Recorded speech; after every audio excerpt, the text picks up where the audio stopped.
The first thing I heard was the $300 bottle of Veuve Clicquot exploding against the marble, followed by the collective gasp of 200 people who had paid 5 figures to pretend they were still in the Hamptons in October. Then came Sarah's voice, sharp enough to cut crystal. "Jesus Christ, Emily, your wheelchair looks like a goddamn hearse in my feed." I was already falling. She had shoved me with both manicured hands right under the arms, the way you move a piece of furniture that's blocking the shot. My carbon fiber chair, matte black, 18 pounds, the one thing I had fought 2 years of disability paperwork and freelance invoices to own, tipped forward like a shopping cart. The champagne tower was 7 tiers of rented Baccarat directly in my trajectory. Time slowed the way it does in car wrecks. I remember thinking, absurdly, that the floral arches looked exactly like the ones Sarah had reposted from some influencer's wedding in Santorini. White roses, baby's breath, blush peonies, Pinterest perfect. And here I was, the single dark smear in the middle of it. My shoulder hit the pyramid first. 1,000 shards detonated outward, raining like golden knives. The top bottle rolled, still half full, and cracked against my collarbone with a dull, expensive thud. Cold champagne soaked the pale pink silk I'd found on sale at Nordstrom Rack, the only pastel thing I owned that still fit over atrophied legs. Then the blood came, warm and metallic, mixing into a sickly rosé on the marble. I couldn't move. T10 complete spinal cord injury means everything below the belly button is just dead weight. No core muscles, no reflexes, no way to catch myself. My palms were shredded, glass embedded like glitter. Somewhere above me, Sarah was still screaming about her 8,000 ream Accra gown and how I'd ruined the aesthetic. I tasted copper and Veuve. My ears rang. Through the blur, I saw phones rise like a flock of black birds. Someone was already live on TikTok. Of course they were. This was Brooklyn, 2025. Everything is content until someone's bleeding. I tried to speak, just to say I was okay, that I wasn't doing this on purpose, but the wind had been knocked out of me. All that came out was a wheeze. The jazz quartet had stopped mid-note. The only sounds were dripping champagne and Sarah's hysterical, performative sobs. "Oh my God, my dress! Emily, why do you always have to make it about you?" That was when I saw him. Lucas Langford, Dad's old college buddy turned private equity guy, standing 10 feet away in a navy Tom Ford suit. His phone was up too, but his face was stone. He'd seen everything.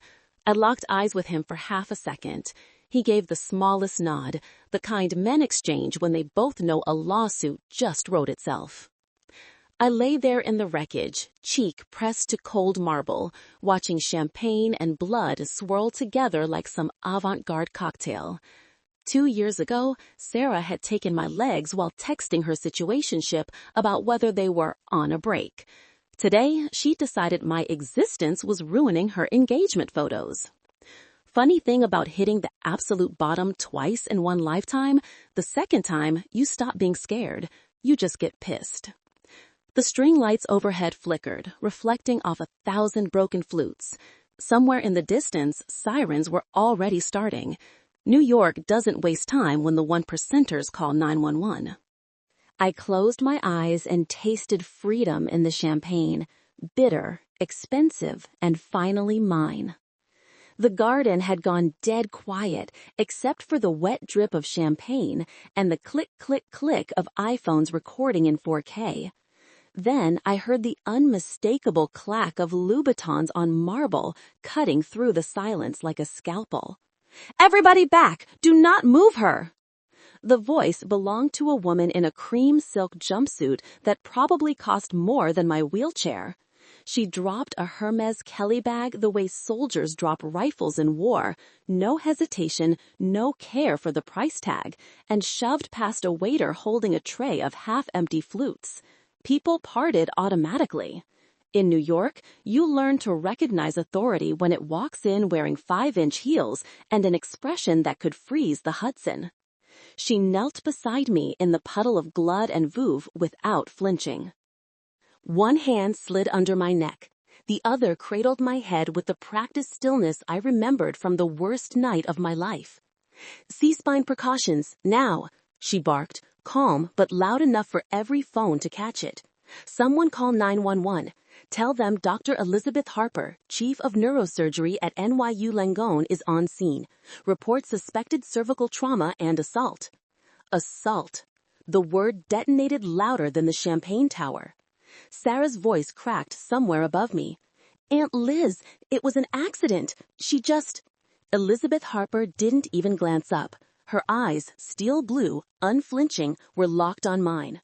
Recognition flickered across her face like lightning. "Emily Walsh," she said softly, for my ears only. "I'd know those vertebrae anywhere. I put 8 pedicle screws in you 26 months ago." Then, louder for the cameras, "This patient is T10 complete. Any movement risks permanent quadriplegia. Stand back." A ripple went through the crowd. Someone whispered, "That's Harper? The Harper?" I'd read the Vanity Fair profile. First woman to run neurosurgery at NYU Langone, sued the Old Boys Club twice and won both times, still operated in 5-inch heels because she refused to let anyone tell her what a female surgeon should wear. My personal superhero had just arrived in the flesh. Her thumb brushed my cheek, wiping blood away with the same tenderness she'd used when she told me, 2 years ago, that I'd never walk again. Only this time her voice was fire. "You're safe now, sweetheart. I've got you. Breathe with me. In for 4, hold for 4. I obeyed because I always obeyed Dr. Harper. Even when she was breaking my heart with truth, she did it kindly.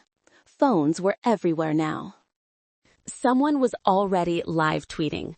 Society Bridezilla just pushed her paraplegic sister into a champagne tower at Brooklyn Botanic Garden, and Dr. Elizabeth Harper is holding C-spine. This is the most New York thing I've ever seen. Sarah tried again, closer now, voice trembling with that influencer panic that happens when the narrative slips. "Aunt Liz, she's faking it for attention. She always—" Dr. Harper's head snapped up. When she spoke, every syllable could have sliced steel. "Sarah, I have operated on more spinal cords than you have followers. I know exactly what a complete T10 lesion looks like on MRI. I also know what assault looks like in real time. Shut up." The garden went tomb silent. 100 iPhones caught the moment Sarah's face crumpled, mascara already streaking. Dr. Harper turned back to me, softening again. "Look at me, Emily. You did nothing wrong. You hear me? Nothing. You're the strongest person in this zip code right now, and I'm not letting anyone touch you until EMS gets here with a collar and a board." In the distance, sirens finally wailed. NYPD and FDNY both, because when Harper calls, the city listens. She leaned closer, voice low enough that only I could hear over the growing chaos. "Second act, kid. We're writing it together this time." And for the first time since the marble hit my face, I believed someone was finally, truly on my side. 1 hour before Sarah's entire world shattered like the champagne tower, the Brooklyn Botanic Garden was still a living photograph that any American bride would sell her soul to own. The wrought iron gates swung open, and I rolled slowly down the stone path covered in white rose petals. Overhead, arches of blush paper flowers and baby's breath stretched like an Instagram tunnel. A jazz quartet was playing The Way You Look Tonight by Frank Sinatra, the exact song Sarah had added to her Pinterest mood board in 11th grade. The scent of lilies mixed with the Creed Aventus cologne of the guests, all dressed in pastel as if the entire city of New York had agreed to turn into one giant macaron box for a single afternoon. The dress code was spelled out clearly on the thick cardstock invitation in looping calligraphy. Spring pastels only, no exceptions. Sarah didn't joke around. I had tried my best. a pale pink silk dress I'd found on sale at Macy's Herald Square, the kind of dress normal girls could twirl in without thinking. For me, it just needed to cover atrophied legs and not reveal the catheter tubing. My hair was styled in soft waves, eyes done in peach tones, trying to look as normal on my sister's engagement day. But the wheelchair couldn't be dyed pastel. Matte black, carbon fiber, 18 pounds, $5,000. The thing I had spent 2 years combining disability checks and freelance beauty and lifestyle articles to buy.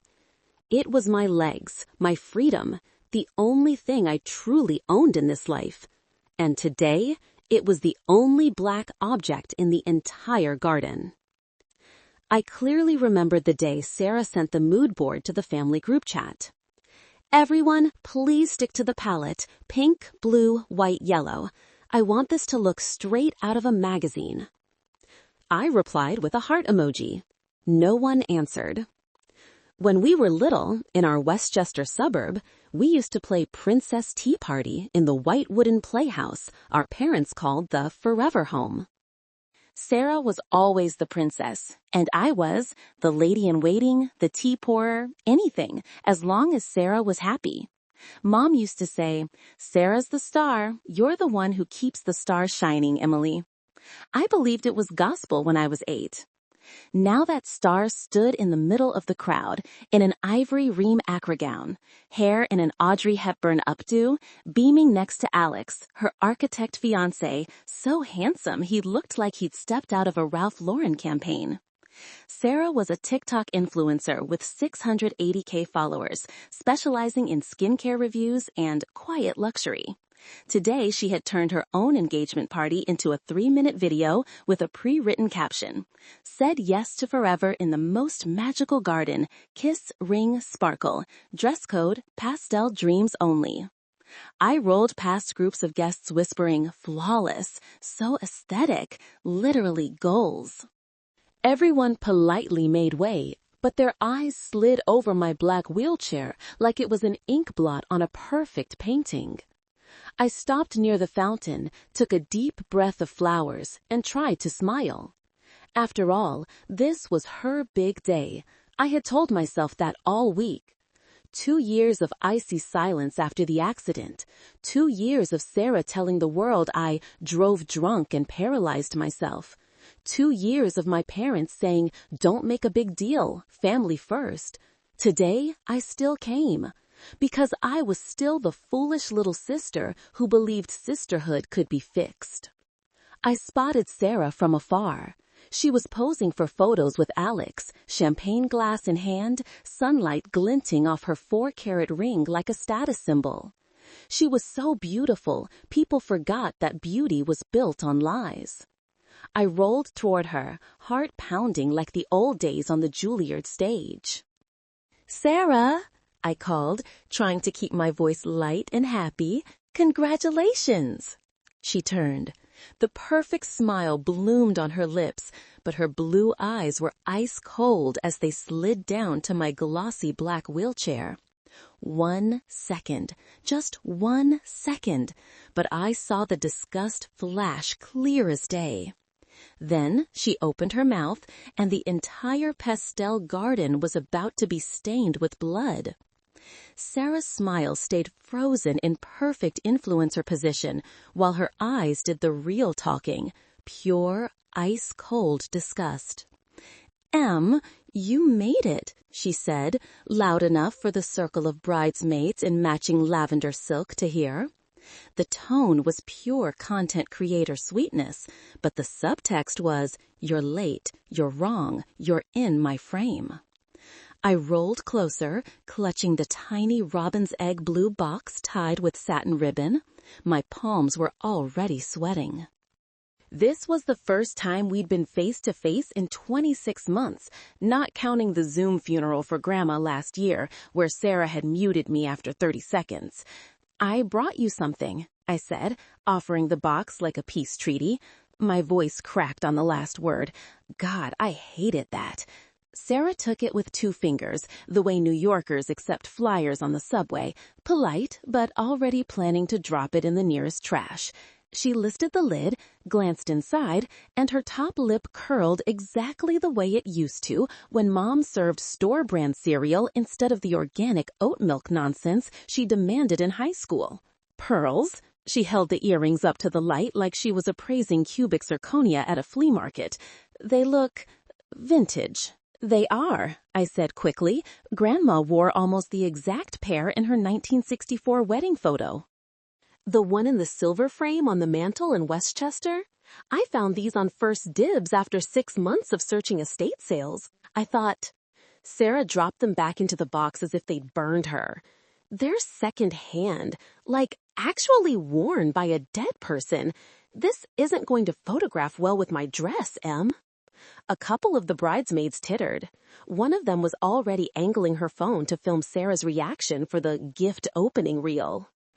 I felt heat crawl at my neck. They're not dirty, Sarah. They've been cleaned and restrung. I just thought, Grandma always said you reminded her of herself when she was young. I saved for... Sarah was no longer listening. Her gaze had slid past me to the matte black carbon frame of my wheelchair, the only dark spot in her pastel universe. Speaking of photographing badly, she murmured, stepping closer so only I could hear, that thing looks like the Grim Reaper showed up to my engagement party. Can you at least cover it? She snapped her fingers at a passing server, who produced a folded white tablecloth like a magician. Sarah shook it out with a flourish, pure theater, and tried to drape it over my lap and the chair in one practiced motion. The cloth settled over my knees like a shroud.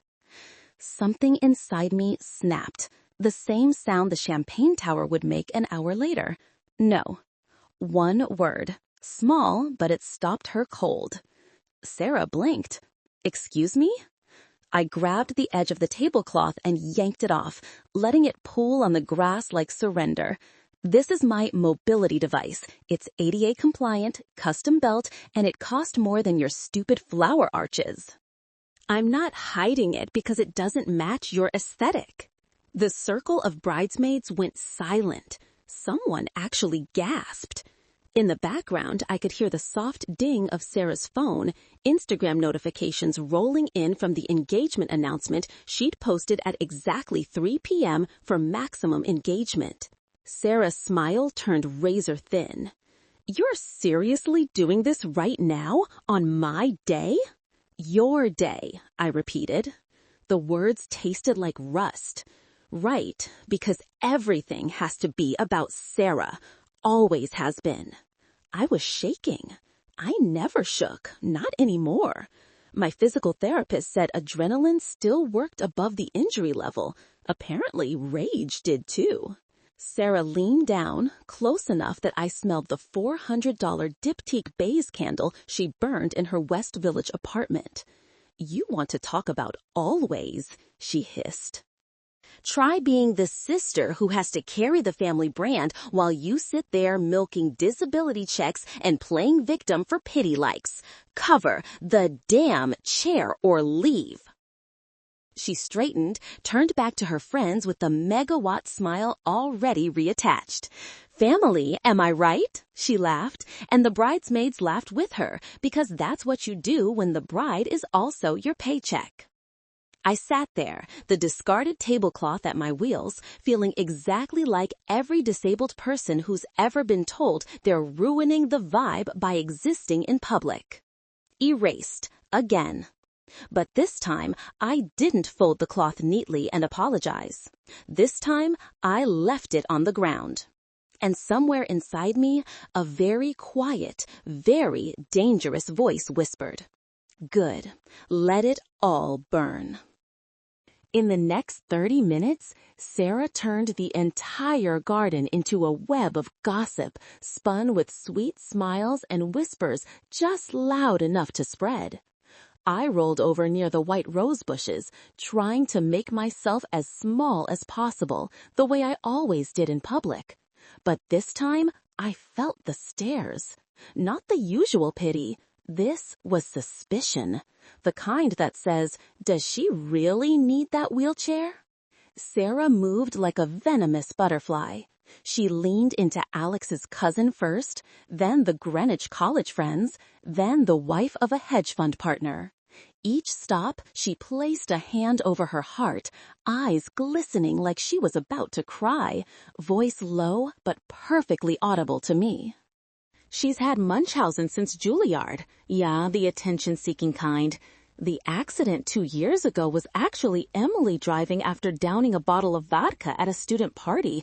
Sarah tried to stop her, but the family didn't want to make it a big deal because we felt sorry for her. I heard the same story over and over until I wanted to throw up. The story my parents forced me to sign with the police that year. The story I once believed was right because family comes first. A woman in a mint green Lily Pulitzer dress tilted her head, looking at me like I was a welfare queen from Fox News. A finance bro whispered to his friend, "Bro, I've seen girls fake seizures for clout. This is next level." I knew what they were thinking. In America, if you're young, white, and in a wheelchair, a lot of people automatically assume you're gaming the system.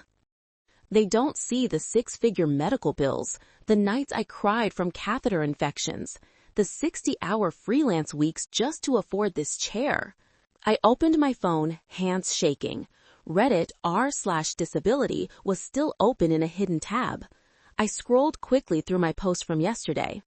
Going to my sister's engagement party tomorrow.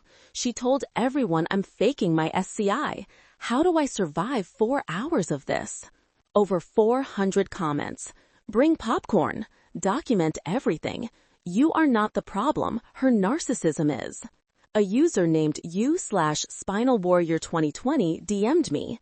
If she touches you, film it. We've got your back. I took a deep breath. I wasn't alone.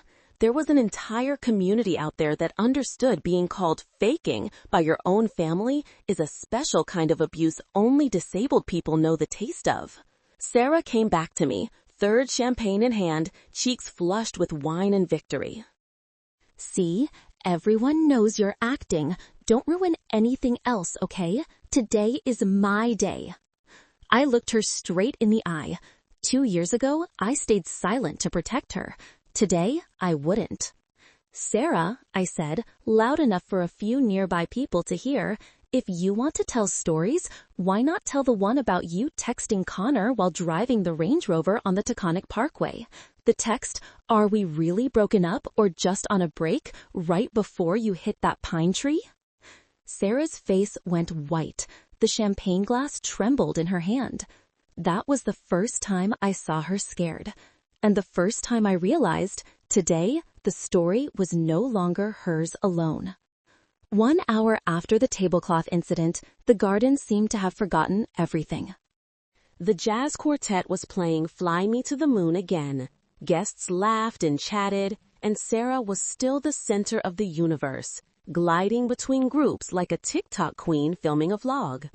I sat in a corner near the fountain, trying to blend into the background, but every glance made me feel like a stain on her perfect painting. Then Sarah's voice cut through the music. "Family photos, everyone! Gather round for the perfect shot!" I froze.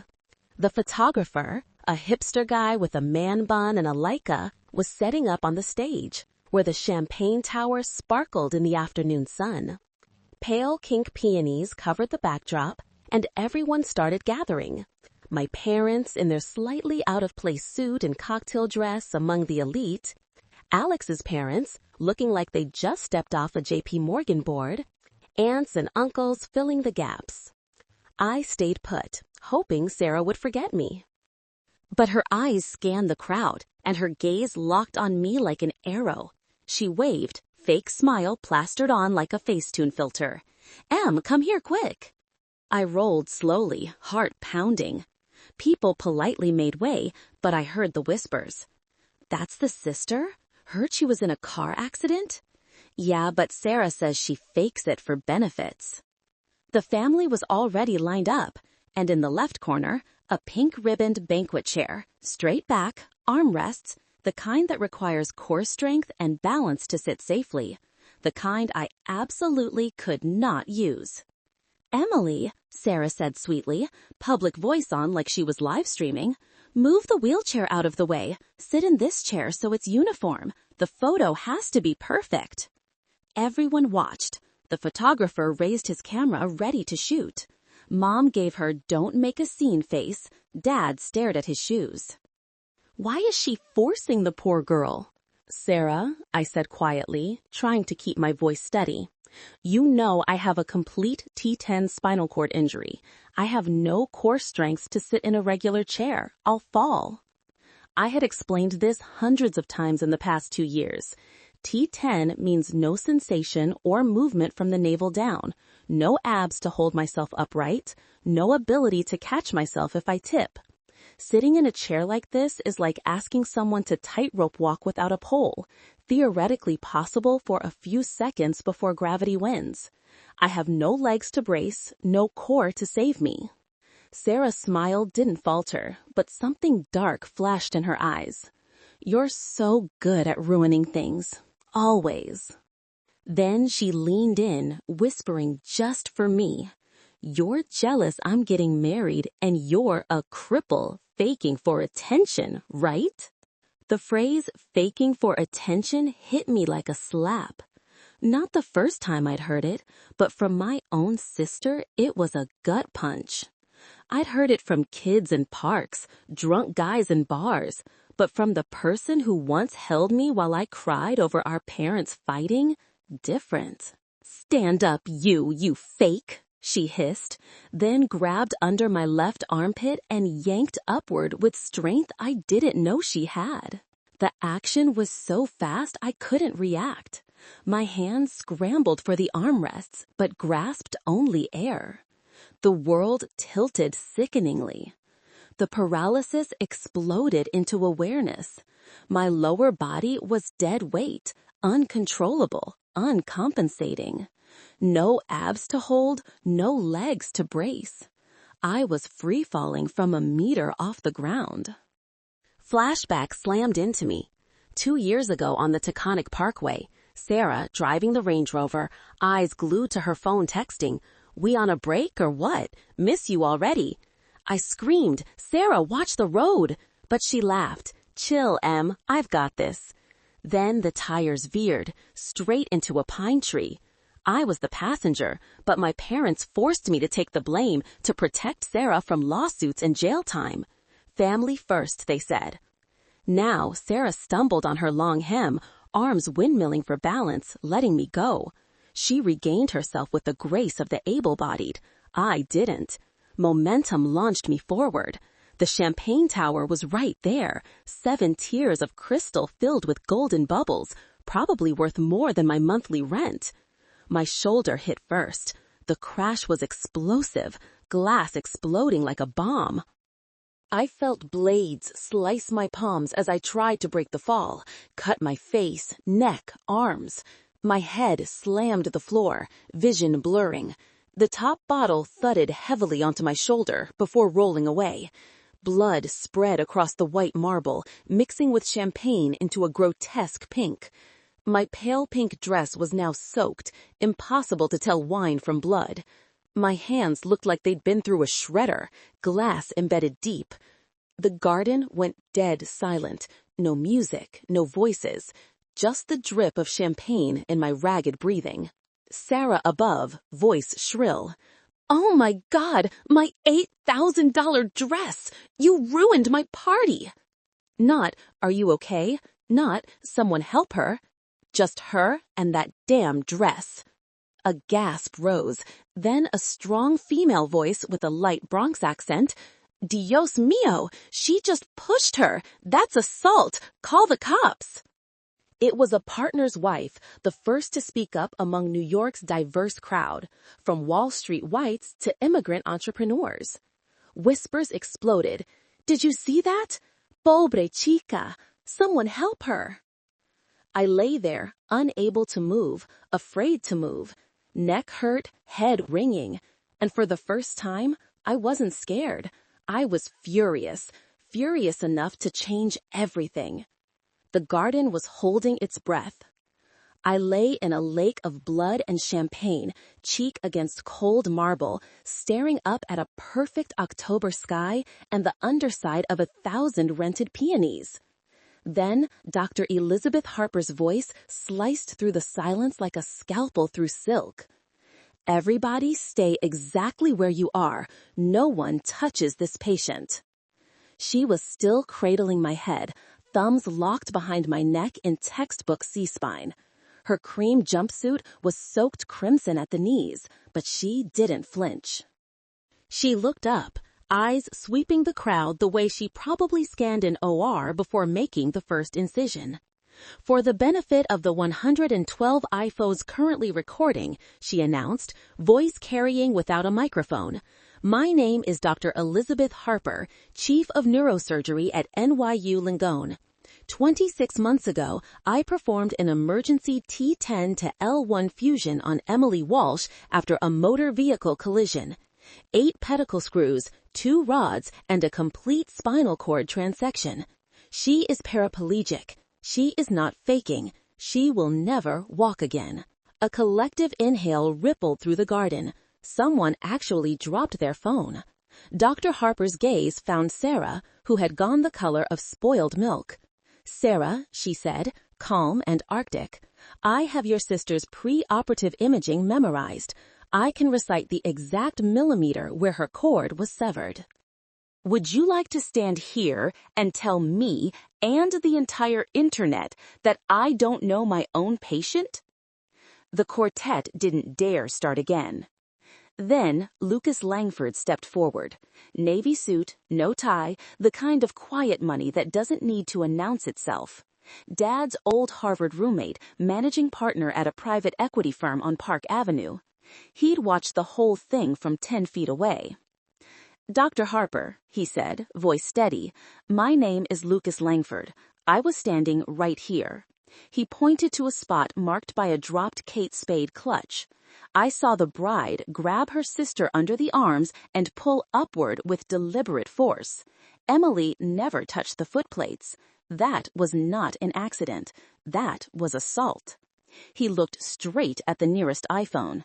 And yes, I'll testify. The dam broke. Phones flipped from portrait to landscape. Someone started live streaming on TikTok with the caption, "Bridezilla pushes disabled sister into Champagne Tower. Chief of Neurosurgery calls it assault." Within 30 seconds, the view counter hit 40K. Comments exploded. The way Dr. Harper said, "for the benefit of the iPhones," I felt that in my soul. Not the aunt serving facts and C-spine at the same time. Someone get this bride a prison jumpsuit in blush pink. Hashtag Justice for Emily is trending in NYCRN. A woman in a lavender suit, one of Sarah's sorority sisters, tried to laugh it off. "It's just family drama. Y'all are overreacting." Dr. Harper cut her off without looking away from me. Family drama doesn't usually end with a patient in hemorrhagic shock. Keep filming, sweetheart. The DA loves clear video. Sarah took one step back, then another, Reem Accra gown now streaked with champagne and my blood. Her perfect updo was coming undone in pieces. She looked around for Alex, for Mom, for Dad, for anyone who still belonged to her. No one moved toward her. The crowd parted like the Red Sea in reverse. People literally stepped away so they wouldn't be in the same frame. Alex stood frozen beside the peony arch, face drained of color. His mother had her hand over her mouth. His father was already on the phone. Quiet, clipped words I couldn't hear, but I'd bet my settlement it was their family lawyer. Sarah's voice cracked, small now, the influencer mask shattered. "Aunt Liz, please, it was an accident." Dr. Harper finally looked at her, and the temperature seemed to drop 10 degrees.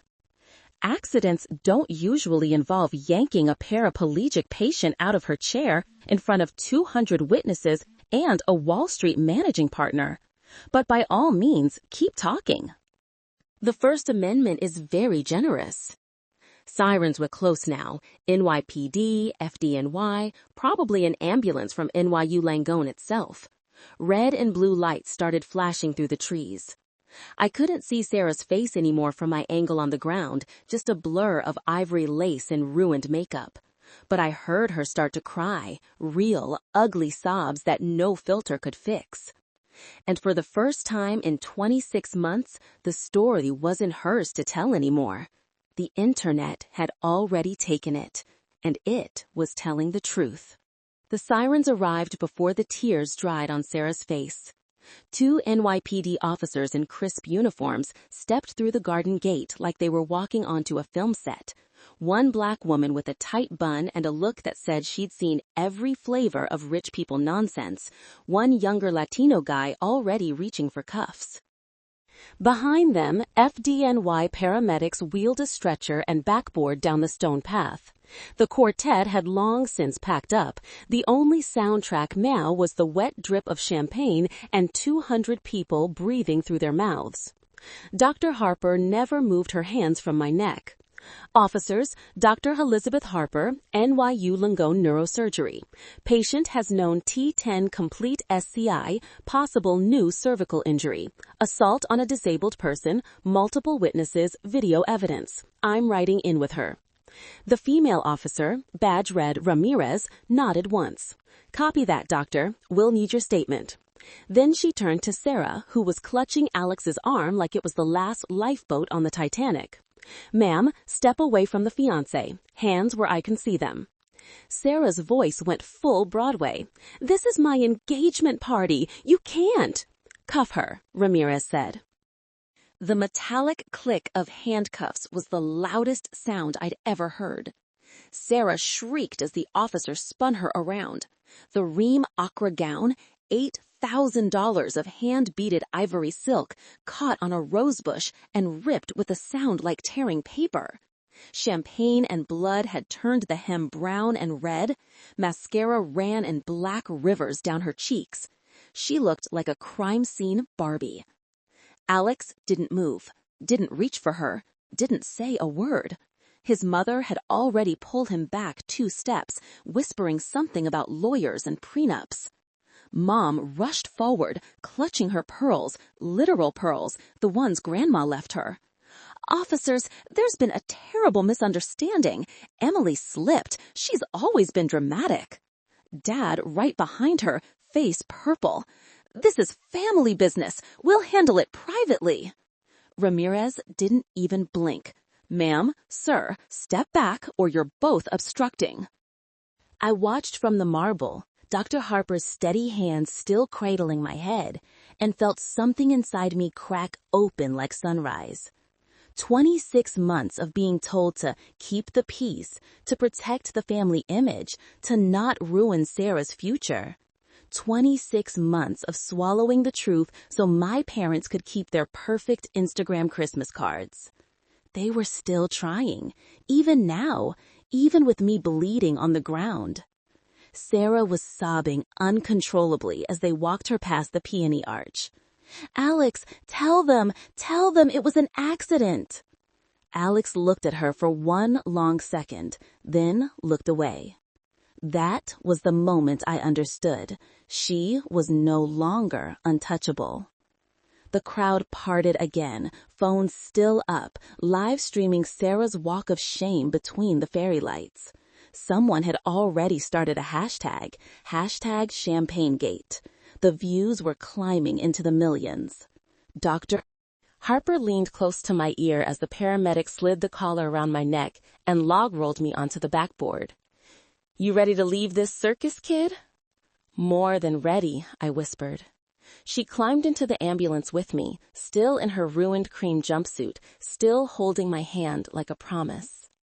As the door slammed shut and the sirens wailed us toward Manhattan, I caught one last glimpse through the back window. Sarah being loaded into the back of a squad car, veil tangled in the door, screaming my name like a curse. And for the first time in my entire life, nobody told me to forgive her. The ambulance pulled away, red lights painting the garden blood red, and I closed my eyes. The story wasn't hers anymore. It never would be again. The ambulance doors slammed shut on the garden and opened again at NYU Langone's trauma bay. 12 hours later, after CTs, sutures, and enough morphine to quiet the screaming in my hands, I woke in a private room on the 14th floor. The city glittered outside the window like it had never seen blood. Dr. Harper had refused to leave. She sat in the corner in fresh scrubs, hair still perfect, scrolling through something on her iPad with the calm of a woman who had already won the war. Alex walked in at 10:17 p.m., looking like he'd aged 10 years in one night. Suit rumpled, eyes red, no ring box in his pocket anymore. "Emily," he said, voice raw, "I owe you the biggest apology of my life." He pulled the chair close and took my bandaged hand like it was made of glass. "She told me you were drunk," he started. "That you grabbed the keys after some Juilliard party, that you were spiraling because your ballet career was over, that Sarah tried to wrestle the wheel from you and you crashed anyway.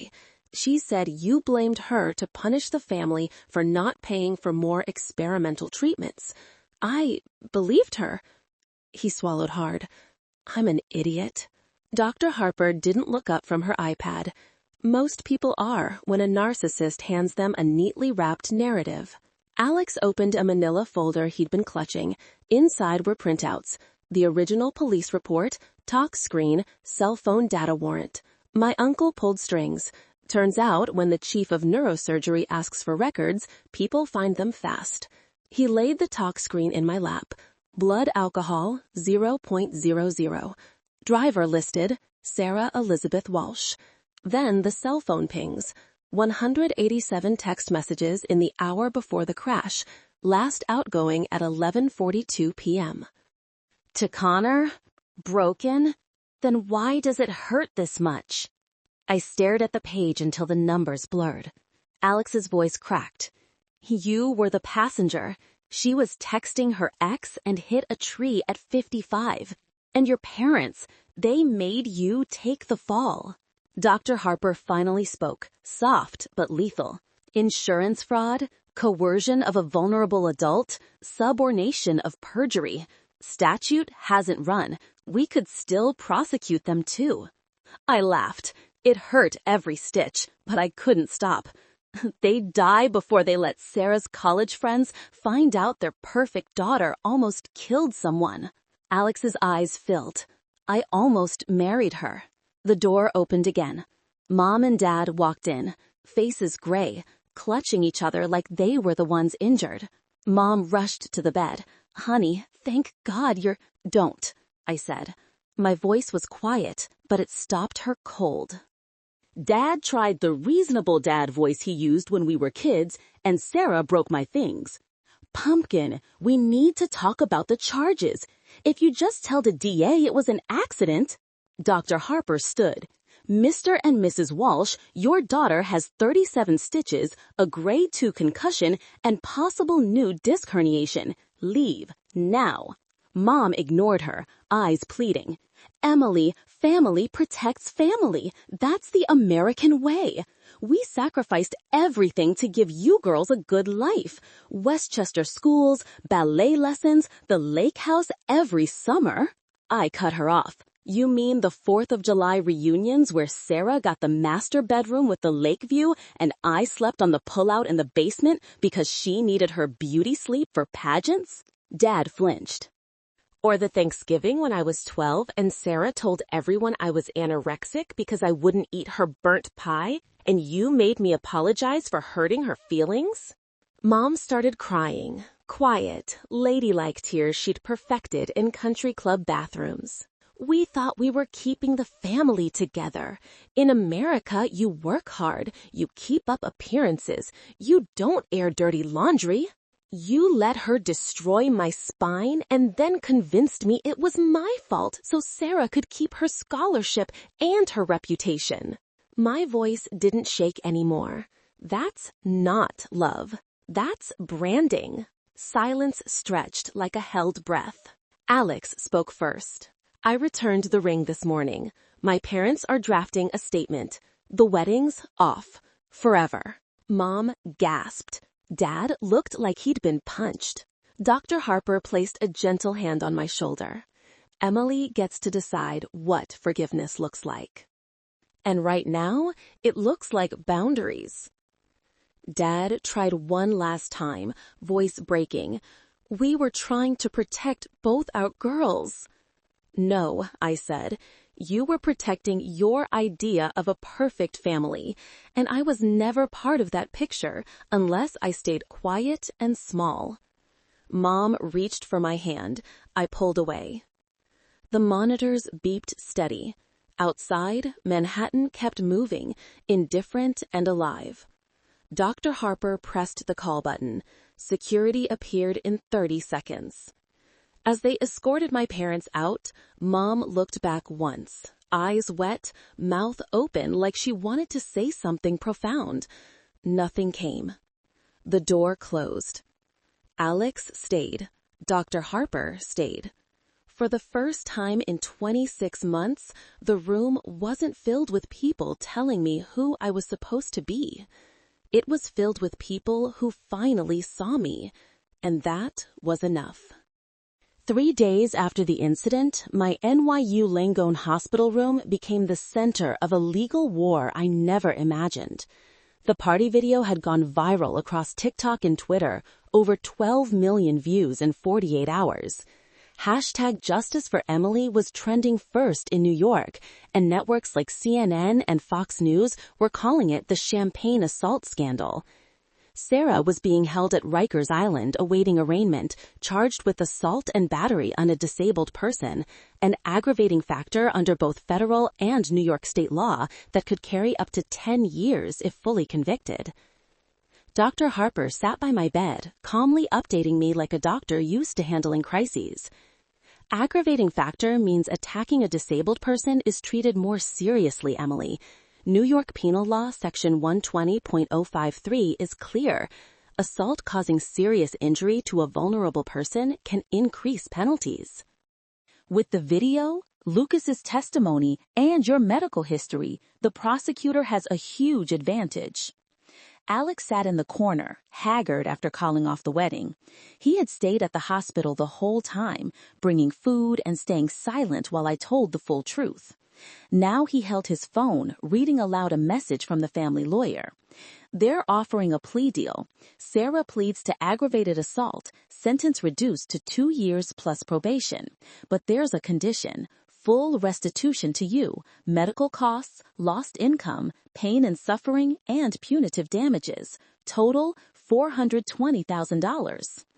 I lay there, hands still bandaged, feeling like I was watching a Netflix movie about my own life. $420,000? Where are they going to get that money? Dr. Harper smirked. That's their problem. Federal law under the Mandatory Victims Restitution Act, MVRA, requires compensation to victims, especially in plea agreements. If they don't pay, the case goes to trial, and with the aggravating factor, because you're a disabled victim, Sarah could get the full 10 years. The door opened. My parents walked in, looking like ghosts. Mom's eyes were red. Dad clutched his fedora like a crushed lifeline. They hadn't visited the first day, only called asking about Sarah's situation. Now they were here because Sarah's lawyer had called.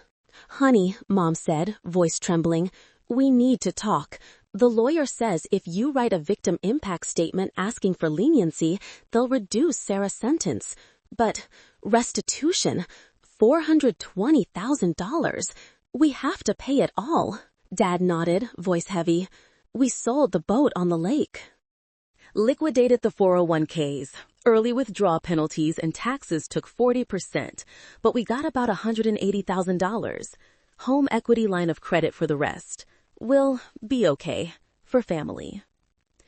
I looked at them, and for the first time, I saw the complexity. They weren't monsters. They were products of the American dream.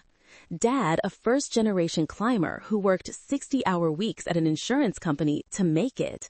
Mom from the South, raised on family reunions where everything had to look perfect to hide poverty. They believed protect family meant maintaining the image, keeping secrets, because in America, if you're not strong, you get left behind. But now they were remorseful, at least partly. Dad's eyes were wet looking at my bandaged hands. "You don't have to forgive," Mom whispered. "But Sarah, she's our daughter. We were wrong to force you to take the blame for the accident." "We thought if Sarah went to jail, the family would be destroyed. But now, we'll pay it all. Please give her a chance."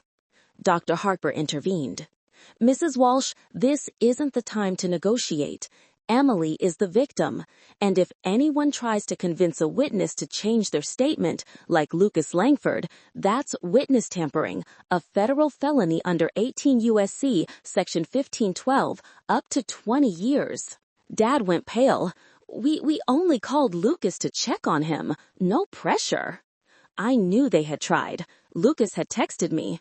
"Your parents called, suggested maybe you were mistaken about the distance. I refused and reported it to the lawyer." I took a deep breath. I'll agree to the plea deal, but not for family, because I'm tired of carrying hate. Sarah needs consequences, but 10 years is too much. 2 years is enough for her to change. Mom cried, hugging me, but I pushed her away. From now on, I'm done. No calls, no visits. I need to live my own life. They left, shoulders slumped. Dad muttered, "We got it all wrong, Mary. All wrong." A week later, the money transferred into my lawyer's trust account. Exactly $420,000. They had sold everything. The 401ks gutted by penalties, the boat sold at a loss to a Hudson River dealer, home equity loan at predatory rates. They were nearly bankrupt, but Sarah got the reduced sentence. I signed the victim impact statement. I wrote about the pain, the betrayal, but also, I believe in change. Let Sarah use this time to reflect. Sarah was sentenced to 2 years in state prison, with parole possible after 18 months for good behavior. The money came to me after the hearing. I paid off medical debt, $85,000 for this hospitalization alone. Then I bought Independence, an accessible apartment in Chicago, near Northwestern University's experimental therapy program. Elevator building, wide doors, low counters, roll-in shower, everything I'd ever dreamed of. No more third-floor walk-up in Brooklyn, no more depending on disability checks alone. I moved without telling my parents. They called, I blocked. They sent letters, I returned to sender. The first time they showed up in Chicago, I didn't open the door. Financial justice didn't heal my spine, but it gave me freedom. And for the first time, I felt like the winner. 18 months after the day the Champagne Tower shattered, I'm sitting on South Beach, Miami, under November sun warm enough to feel like summer never ends. Salty wind blows through my hair, carrying laughter from surfers and the scent of coconut sunscreen. My matte black carbon wheelchair, the same one, still my pride, stands firm on the sand thanks to new beach tires. I no longer try to hide it. It's part of me, like the scar on my back. Northwestern University in Chicago changed everything.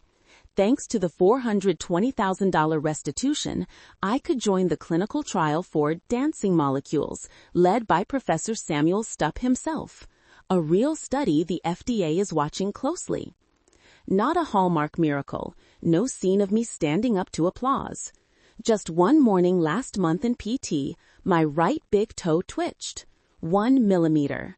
A tiny electrical signal traveling nerves that had been silent for 4 years. The doctors called it first flicker of voluntary motor return. I call it hope. Lisa, the 36-year-old woman sitting beside me on a beach chair, screamed like she'd won the lottery the first time she saw my toe move. She's a volunteer at the Research Institute, spent 10 years caring for her quadriplegic sister before she passed from complications. Lisa understands my pain in a way no blood relative ever did. She became the sister I chose, the one who pushes my chair down the beach, who laughs loudest when I joke about surfing one day. Today is our long weekend in Miami, a trip to celebrate the flicker. Lisa is rubbing sunscreen on my back, singing along to Dua Lipa's Levitating from the Bluetooth speaker. My phone buzzes. A new email. From Mom. Blank subject. Attached is a photo of a handwritten letter. Sarah's handwriting, still perfect Catholic school cursive despite 18 months inside. She was released early last week for good behavior. Emily, I'm sorry for taking your legs and your ballet dreams. I don't expect forgiveness. Prison helped me understand how terrible I was. I'm learning to be a decent person from zero. Live well, Emily. Sarah, I read it 3 times. No pain, no anger, just the gentle emptiness of someone who has let go. I turn off the phone and drop it into the bag hanging off my chair. Lisa looks at me. Who was it? The past, I answer, smiling. Let it stay there. I look out at the endless blue ocean, a blue that doesn't exist in New York or Chicago. I'm now an advisory board member for United Spinal Association's Midwest chapter, speaking at universities about disability rights, the ADA, and never letting anyone tell you you're faking for attention. I have my own apartment, steady freelance writing work, a community that chose me instead of silencing me. The salty breeze hits my face. Lisa stands, places her hands on my push handles. Ice cream? I laugh loud, the sound mixing with the waves. Yes, salted caramel. My treat today. She pushes me along the boardwalk, wheels rolling smooth, our laughter echoing under the sun. This is my real American dream. Not the White House in a Westchester suburb. Not the perfect family photo my parents once forced me to protect. This is freedom. This is the family I chose. This is salt and wind and the tiny hope twitching in my toe. And damn, it feels good.